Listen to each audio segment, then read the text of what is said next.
Bismillahirrahmanirrahim. Assalamualaikum warahmatullahi wabarakatuh. Yang terhormat Ibu Syari Fitra MPD dan rekan-rekan yang saya sayangi. Pertama-tama marilah kita panjatkan puji syukur kehadirat Allah Subhanahu wa taala karena telah memberikan rahmat sehingga kita dapat mengikuti perkuliahan online pada malam ini. Perkenalkan, nama saya Puji Afrilani, akan bertugas sebagai moderator dalam diskusi dengan materi Ketdaskons. Adapun kelompoknya adalah Teh Tina Sri Rahayu.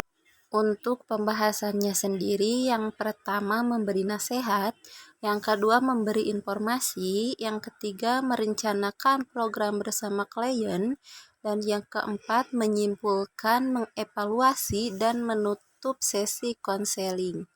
Yang pertama akan dijelaskan oleh saya sendiri. Memberi nasihat terbagi menjadi 3 bagian. Yang pertama, rasional.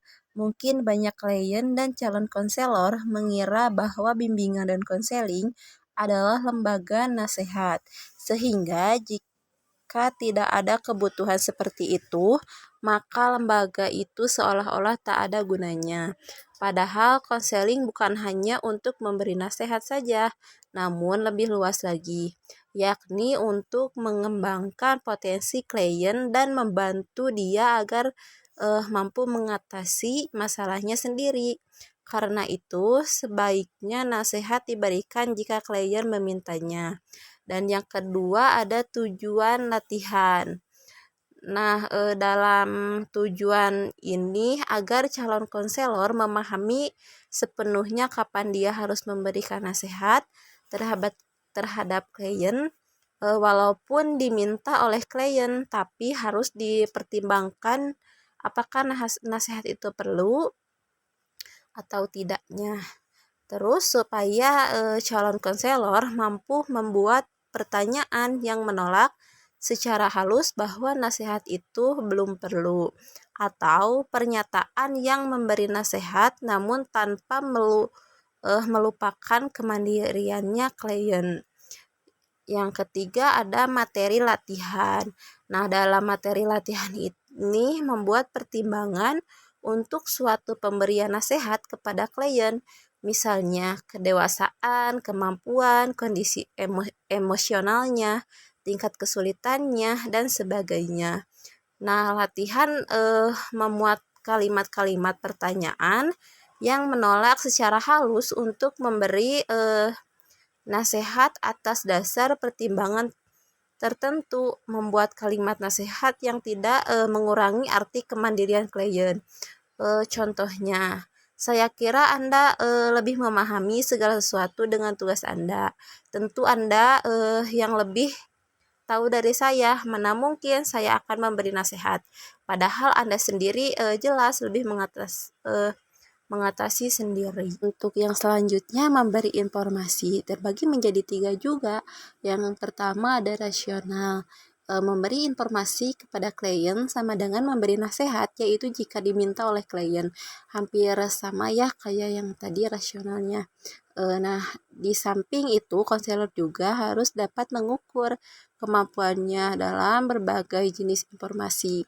Misalnya, apakah mungkin seorang konselor mengetahui suk-suk beluknya sekolah penerbangan atau sekolah angkatan laut dan sebagainya. Paling tinggi mungkin mengetahui persyaratan umum. Itu kalau dia pernah memiliki informasi tersebut.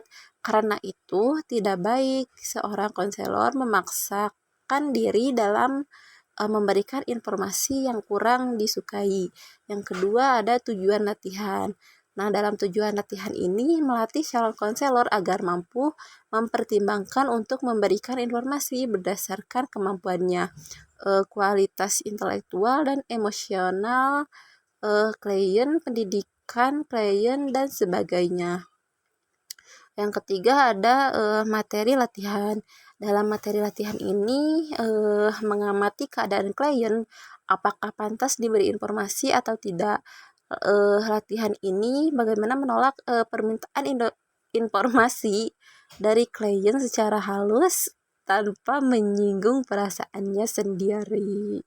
Nah, atau agar klien mencari sendiri informasi yang dibutuhkannya dengan alasan dia tentu bisa melakukannya sendiri. Untuk materi selanjutnya saya kembalikan kepada Teh Tina. Waktu dan tempat saya persilahkan. Oke, baik. Terima kasih Teh Uji. Nah, selanjutnya yaitu merencanakan program dengan klien. Nah, merencanakan program dengan klien ini, kita sebagai konselor ini harus direncanakan secara matang. Karena seringkali klien itu belum mampu untuk melakukan sesuatu tanpa petunjuk dari orang lain. Hal pertama yang harus dilakukan konselor itu ya, seperti mengarahkan klien ke tujuan yang terarah. Karena banyak klien yang bicaranya seperti melantur, menyimpang, dan di luar topik pembicaraan. Nah, untuk itu, konselor harus mampu memimpin agar pembicaraan klien ini berjalan dengan fokus ataupun lurus ke tujuan konseling, sebagaimana yang diharapkan oleh klien. Nah, mendekati akhir konseling juga selalu harus ada rencana klien untuk kegiatan selanjutnya dalam rangka pengembangan dirinya. Nah, mungkin rencana itu tidak besar, namun harus ada. Misalnya rencana pertemuan berikutnya, rencana pendekatan klien terhadap seperti terhadap pacarnya yang ngambek, atau misalnya rencana kuliah sambil kerja, atau rencana diskusi dengan suami apabila yang sudah berumah tangga, dan sebagainya. Nah, rencana atau program pada akhir sesi konseling ini sangatlah penting. Pertama, menandakan adanya perubahan perilaku atau kemajuan pada diri klien. Nah, yang kedua, sebagai pedoman untuk kemajuan sesi konseling berikutnya. Nah, jadi calon konselor itu harusnya dilatih kapan dia menganggap bahwa sudah saatnya membuat rencana bersama klien berdasarkan penilaiannya bahwa akhir sesi konseling itu sudah tiba. Nah, tujuannya seperti apa?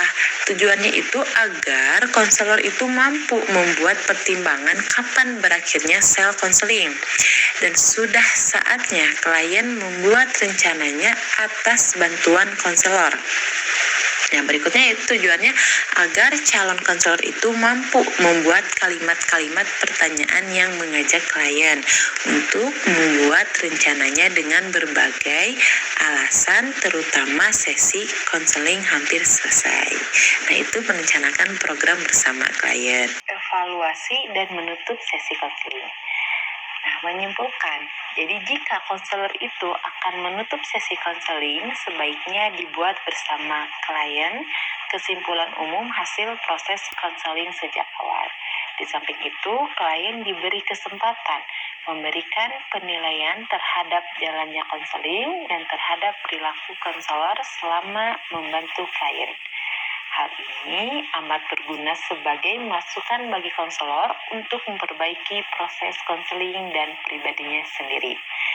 Nah, jadi kesimpulannya itu berdasarkan perolehan selama proses konseling, terutama apa yang sudah diperoleh klien, yaitu berupa apakah kecemasannya itu telah menurun, apakah dia itu merasa lebih lega, atau apakah rencananya sudah jelas. Nah, atau apakah pertemuan berikutnya perlu, dan sebagainya. Nah, itu kan sedangkan evaluasi ini adalah mengenai jalannya diskusi. Kemampuan konselor, keadaan diri klien sekarang, dan bagaimana rencananya kira-kira akan berhasil atau tidak. Nah, jika semuanya sudah jelas, maka konselor menyarankan kepada klien apakah sesi konseling ini sudah bisa ditutup.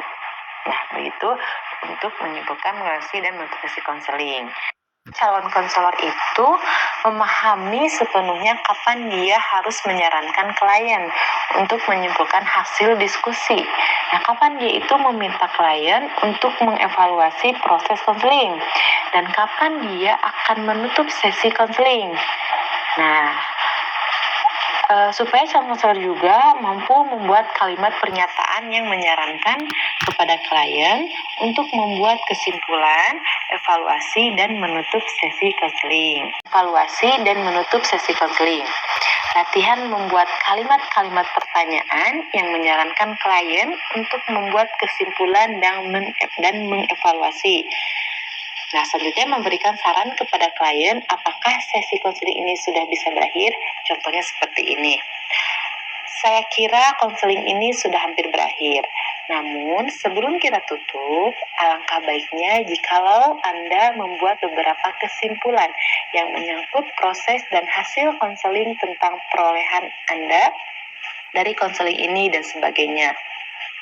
Nah, konseling atau bagaimana penilaian Anda tentang jalannya konseling, hasil yang Anda peroleh, dan tentang diri saya sendiri sebagai konselor. Nah, itu adapun prosedur latihannya itu seperti pasangan-pasangan peserta yang akan berperan sebagai konselor dan klien. Nah, terus tentukan juga 3 pengamat pada setiap pasangan itu. Nah, beri kesempatan peserta mempelajari materi latihan yang telah disiapkan oleh pembimbing atau yang mereka buat sendiri, atau lakukan permainan peran oleh calon konselor dan klien dan diamati oleh peserta lain. Nah, lakukan diskusi dan evaluasi setiap selesai permainan peran konseling mikro. Nah, itu mungkin penjelasan dari saya. Saya kembalikan lagi ke moderator. Baik, terima kasih Teh Tina. Mungkin segini penyajian dari kelompok kami. Mohon maaf bila ada salah kata atau salah penyampaian. Mohon maaf juga suaranya agak berisik karena di sini keadaannya sedang hujan. Mari kita berdiskusi di Google Classroom. Wassalamualaikum warahmatullahi wabarakatuh.